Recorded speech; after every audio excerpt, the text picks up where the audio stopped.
আজ আমরা আমাদের পুরনো সেন্টার থেকে নতুন সেন্টারে শিফট হব। সমস্ত জিনিসপত্র গুছিয়ে নিয়ে গিয়ে এক নতুন জায়গায় নতুনভাবে কাজ শুরু করতে হবে। সমস্ত জিনিস ভ্যানে লোড হয়ে যাওয়ার পর আমি আর আমার সেকেন্ড ইনিং দিদি যাচ্ছি আমাদের নতুন সেন্টারে। পুরনো সেন্টার থেকে নতুন সেন্টারে যেতে প্রায় 5 মিনিট মতো সময় লাগে। যে সেন্টারটা আজকের 20 বছর ধরে রেন্টে চলছে তার আজকে ওন বিল্ডিং হয়েছে। এটা হলো বাইরের লুক। চলো ভেতরে গিয়ে দেখাচ্ছি কি কাজ চলছে এখন। আমরাও এসে একটু কাজে লেগে পড়লাম। কারণ সবকিছুটা লোকের হাতে ছেড়ে দিলে তো হবে না। নিজেদেরকেও একটু হাতে হাত মিলিয়ে করে নিতে হবে। বলতে পারো সেন্টারটা আমাদের সেকেন্ড হোম। তাই এটাকে বাড়ির মতো করেই সাজিয়ে গুছিয়ে আমাদের কাজ শুরু করতে হবে। ভ্যান চলে এসছে, এখান থেকে সমস্ত জিনিসপত্র নামিয়ে এবার সাজিয়ে গুছিয়ে রাখার পালা। এবার এলাম ছাদের ওপরটাতে। এখানেও পুরো পরিষ্কার হয়ে গেছে।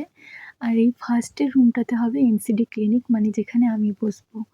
আর এটা হলো গ্রাউন্ড ফ্লোরে আমার সেকেন্ড এনএম দিদির রুম।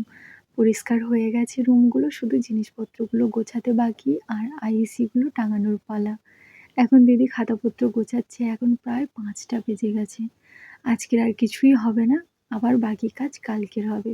এদিকটা হলো আমাদের সেন্টারের পেছনের গেট, যার বাইরেটা ভীষণই সুন্দর। আর দরজাটা খুলতেই সামনে দেখতে পেলাম একটা শিলাকুলের গাছ, অনেক কুলও হয়ে আছে।